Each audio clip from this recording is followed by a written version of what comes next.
Bonjour, bien-aimés dans le Seigneur. Bonjour, mes frères et sœurs en Christ. Je me présente devant vous comme d'habitude. Je suis votre humble frère en Christ, évangéliste, de la part de notre Seigneur Jésus-Christ de Nazareth.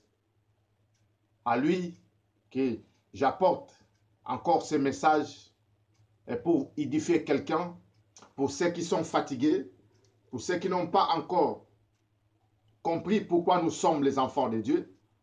Et je viens devant vous pour vous dire encore que la parole de Dieu que vous avez acceptée dans vos vies, qu'il vous fortifie encore aujourd'hui pour l'amour de son Fils Jésus-Christ de Nazareth.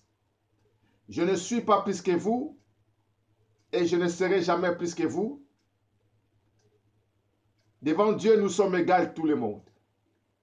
Mes frères et sœurs, ceux qui sont fatigués, je viens encore vous dire, on n'a pas reçu Jésus-Christ de Nazareth pour la cause de ces choses du monde. Je répète, tous ceux qui sont chrétiens, je viens parler avec les chrétiens et ceux qui sont fatigués, ceux qui pensent que la vie chrétienne, c'est d'avoir ces matériels, d'avoir la vie, tout ce que nous voyons dans nos yeux. Mais je viens vous dire, ce n'est pas ça. Ne vous y trompez pas. La vie chrétienne, ceux qui ont reçu l'appel de Dieu, ils ne sont pas dans la joie. Mais Christ a dit, livre de Jean chapitre 1, il a dit, personne ne prendra vos joies que je vous laisse. La joie que je laisse en vous, aucune personne qui peut la prendre. Alors c'est pour cela, moi je viens partager cette joie. Comme il a dit, venez à moi tous ceux qui sont fatigués, chargés, je vous donnerai du repos. Je viens encore vous dire que la paix du Seigneur Jésus-Christ soit avec vous et ceux qui vont me suivre. Jérémie chapitre 29, verset 11, il a dit, le projet que je mis en vous, ce n'est pas un projet de malheur, mais c'est le projet de la paix. Alors ceux qui sont en Christ, qu'ils pensent qu'ils sont trompés leur chemin, qu'ils pensent que Christ, il ne fait rien pour lui. Moi, je viens te dire, mon frère, ma sœur, ne se trompez pas. Jésus-Christ est bon. Jésus-Christ est le guérisseur. Continue ton chemin. Continue à prier. Continue à chercher le royaume de Dieu, car le temps est mauvais. Comment nous pouvons perdre le royaume de Dieu? Parce que nous ne cherchons pas ce qui est en haut, mais nous cherchons ce qui est en bas. Alors Christ nous a dit, cherchez d'abord le royaume de Dieu, le royaume des cieux, et le reste vous appartient.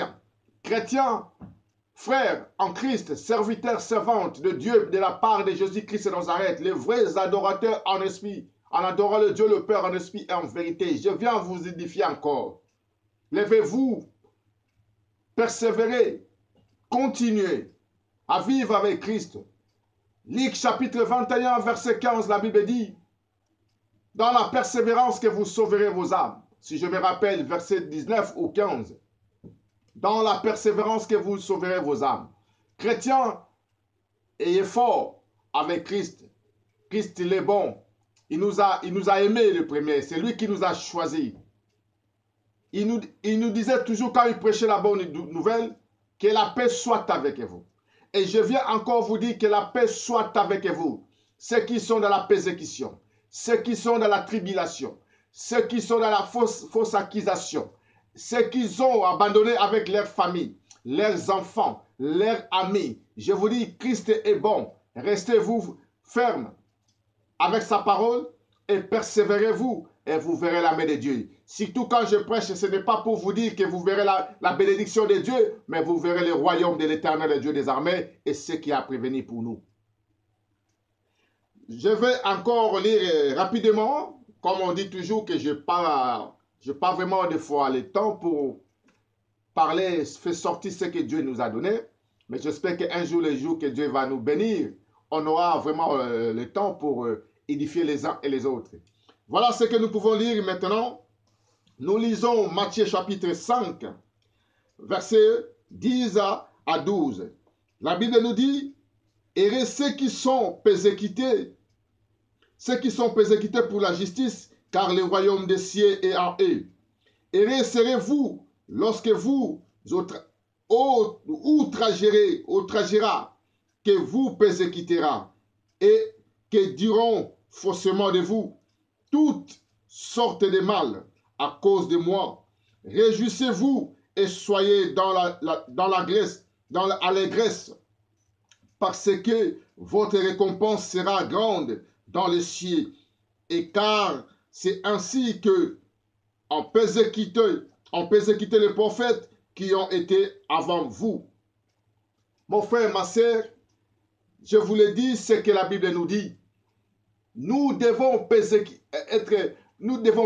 persévérer, parce que ceux qui étaient avant nous, ils étaient aussi persécutés. Jésus-Christ, il était persécuté. Nous pouvons aussi être persécutés, si Dieu le veut, si la volonté de Dieu. C'est pour cela qu'il a dit, un serviteur ne peut pas être plus que son maître, ni maître peuvent être plus que son Seigneur. C'est pour cela, dans la tribulation, comme il a dit, dans le livre de Jean, chapitre 16, verset 33, il a dit, vous aurez la tribulation, mais prenez courage car je vaincu le monde. Mon frère, ma sœur, si vous lisons même Philippiens chapitre 4, verset 7, nous pouvons lire vite fait, et pour comprendre que je voulais que chaque chrétien comprenne que nous ne sommes pas en Christ, à voir le matériel, à vivre comme le monde, mais nous sommes en Christ, et pour hériter le royaume de Christ. Et c'est pour cela que je viens fortifier chacun de vous. La Bible nous dit, dans le livre Philippiens chapitre 4, je commence 4e verset, réjouissez-vous toujours dans le Seigneur. Je le répète, réjouissez-vous que votre douceur, que votre cœur, que votre douceur soit connue de tous les hommes. Je répète encore, réjouissez-vous toujours dans le Seigneur. Je le répète, réjouissez-vous que votre douceur soit connue de tous les hommes. Le Seigneur est proche, ne vous inquiétez de rien, mais en toutes choses, faites connaître vos besoins à Dieu par des prières et des supplications avec des actions de grâce. Et la paix de Dieu qui surpassait toute intelligence gardera vos cœurs et vos pensées en Jésus-Christ. Béni soit la parole de Dieu. Mon frère, ma sœur, réjouis là où tu es. Sois en joie avec Christ. Dis ceux qui sont à côté de toi. Je ne suis pas chrétien à cause des choses de ce monde. Je ne suis pas récit Christ pour attendre le bien de Jésus-Christ de Nazareth. Mais je suis récit le nom de Jésus. J'ai la foi avec Christ pour hériter son royaume. Et c'est pour cela, moi je vais vous dire, mon frère, ma sœur, lisez-vous l'histoire de Job. Lisez vraiment bien l'histoire de Job et Habakkuk. Je pense que si vous êtes des lecteurs, si vous lisez la parole de Dieu, et la parole de Dieu va vous fortifier. Je ne suis pas plus que vous. Je suis comme vous, mais je viens vous dire, mon frère, ma sœur, persévérez-vous. Persévérez-vous dans la parole de Dieu. Persévérez-vous dans la prière. Persévérez-vous de faire les choses qui est bien. Et c'est pour cela que je vais encore lisez Habakkuk chapitre 2. Je vais lire Job chapitre 2, verset 18. Job chapitre 2. Nous lisons Job chapitre 2, verset 9 à 10. La Bible dit, sa femme lui dit, tu demeures ferme dans ton intégrité, maudit Dieu et mère. Mais Job lui répondit, tu parles comme une femme inceste. Quoi, nous recevons de Dieu le bien et nous ne recevrons pas aussi le mal? En tout cela, Job ne pécha point par ses lèvres. Frères, sœurs, quand il y a des choses de difficultés, ce n'est pas Dieu qui t'a abandonné. Marche-toi toujours avec Dieu. Job, il avait perdu tout ce qu'il avait. Moi et toi, on n'est pas encore perdu. Nous avons quoi comme Job qu'il avait? Job a perdu tout ce qu'il avait. Mais sa femme, qu'est-ce qu'il a dit? Toi qui lui marchais, intégrité, maudit Dieu et mère. Job, il a dit, pourquoi vous voulez seulement le bien de Dieu, mais vous ne voulez pas le mal? Mon frère, ma sœur en Christ, si les choses ne marchent pas, ce n'est pas que Dieu t'a abandonné. Il est bon, notre Dieu. Il est avec toi, il est débiteur des personnes. Regardez ta vie. Est-ce que tu marches avec Dieu? Est-ce que tu respectes sa parole? Est-ce que tu es juste? Est-ce que tu cherches la justice? Sinon, nous retournons dans la repentance, comme il a dit dans le livre des Hébreux chapitre 12, verset 14. Cherchez la paix à tout le monde et sans la sanctification, personne ne verra Dieu. Ésaïe 59, il a dit, la main de Dieu n'est pas courte pour écouter. La main de Dieu n'est pas courte pour sauver son peuple, ni son oreille sont sourdes pour écouter nos voix. Mais c'est le péché qui fait séparer entre nous et Dieu. Je viens fortifier chacun de nous. Que la paix soit avec tous ces chrétiens qui cherchent la justice, qui cherchent l'amour de Dieu, qui marchent avec l'humilité, qui marchent avec dans la sanctification. Que Dieu vous bénisse. Ne se fatiguez pas. Continuez-vous à marcher avec Dieu. Continuez-vous à chercher le royaume des cieux. J'aimerais bien que nous lisons encore je pense que des Corinthiens chapitre 4, ou chapitre 4, je me rappelle chapitre 5, des Corinthiens chapitre 5. Lisons-nous rapidement, comme je n'ai pas vraiment des minutes. Là où vous êtes dans vos maisons, que le Seigneur vous aime. Réjouissez-vous avec Dieu. Des Corinthiens chapitre 5. Des Corinthiens chapitre 5. Nous lisons le premier verset. Frères et sœurs, je lis la parole du Seigneur pour que tu sois édifié, mon frère, là où tu es dans ta maison. La Bible nous dit, nous savons en fait que si cette tente où nous habitons sur la terre est détruite, nous avons dans le ciel un édifice qui est l'ouvrage de Dieu, une demeure éternelle qui n'a pas été faite de main d'homme. Mon frère, ma soeur, c'est la Bible, ainsi dit l'Éternel.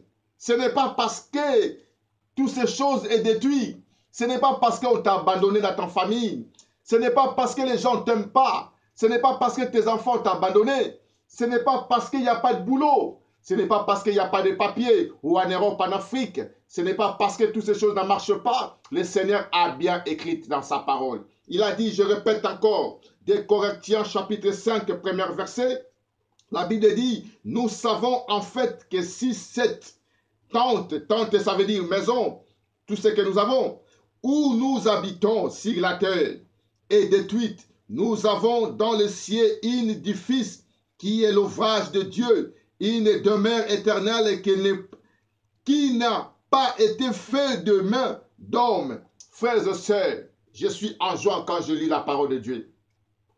Je suis en joie quand je vois que Dieu m'a donné la parole qui fait chair, la parole qui édifie mon âme, la parole qu'il me dit, persévère toi, Joseph. Quand je prêche pas seulement vous, mes frères et sœurs, je prêche aussi mon âme. Je prêche aussi mon âme, que mon âme reçoit la parole de l'Éternel. C'est pour cela que nous devons encore, je lis toujours, Philippiens chapitre 4, verset 4, la Bible dit, réjouissez-vous, soyez-vous beaux devant aux yeux de son peuple. Il dit, soyez-vous beaux devant aux yeux de son peuple. Ne montrez pas votre faiblesse devant les païens, devant les infidèles, mais dis-le, tout va bien, que Dieu ne nous abandonne pas. C'est pour cela, David a dit, dans le livre des Psaumes, chapitre 23, il a dit, Éternel est mon berger, je ne manquerai de rien. Frères, sœurs, si vous êtes chrétiens en esprit et en vérité, je suis votre frère en Christ, évangéliste par la part du Seigneur Jésus-Christ de Nazareth. J'ai l'amour à partager avec vous, les chrétiens. J'ai l'amour pour vous dire, il est temps de chercher le royaume de Dieu. Arrêtez de chercher toujours les choses de ce monde, sinon on va perdre les salis. Regardez les choses de en haut, non en bas. La Bible dit dans les Genèse, quand Dieu a créé l'homme et femme, il a béni Nous sommes bénis de Dieu. Même si les ennemis ils s'élèvent contre nous, nous sommes déjà bénis. Dieu nous a déjà bénis. Et ce qu'il reste pour que la bénédiction revienne à nous, c'est de marcher selon la parole de Dieu. Mon frère, ma sœur, marchez-vous selon la parole de l'Éternel et vous verrez la main de Dieu dans votre vie. Il n'y a pas une autre chose de chercher gauche à droite. Jésus-Christ nous a dit, venez à moi tous ceux qui sont fatigués et chargés, je vous donnerai du repos. Nous avons la paix. Comment toi, un chrétien en esprit, en vérité, vous n'avez pas la paix de Dieu? Vous n'avez pas la paix de Dieu. Mais il a dit dans le livre d'Hébreux, Hébreux chapitre 4, nous lisons vite fait la parole de Dieu. Hébreux chapitre 4, il a dit, verset 10, il a dit, car celui qui entre dans le repos de Dieu se repose de ses œuvres, comme Dieu se repose de siennes. Je répète encore, Hébreux chapitre 4, verset 10, il a dit, car celui qui entre dans le repos de Dieu se repose de ses œuvres, comme Dieu se repose de siennes. Frères, sœurs en Christ.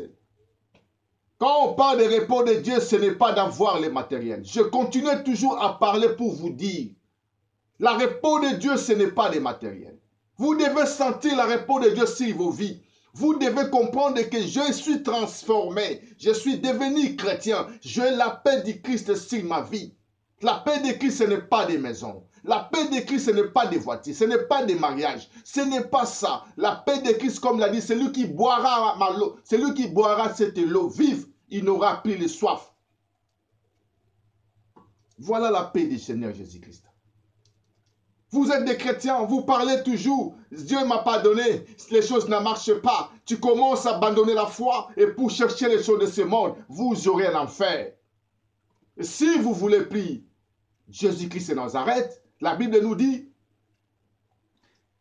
1 Corinthiens chapitre 16, verset 22, si quelqu'un n'aime pas Christ, Jésus-Christ de Nazareth, qu'il soit anathème. Alors continuez-vous d'aimer Jésus-Christ. Continuez-vous à persévérer, à chercher Seigneur Jésus en esprit et en vérité. Mais ce n'est pas d'abord de chercher le bien de Jésus et vous ne voulez pas être avec lui. Je condamne toutes ces choses-là.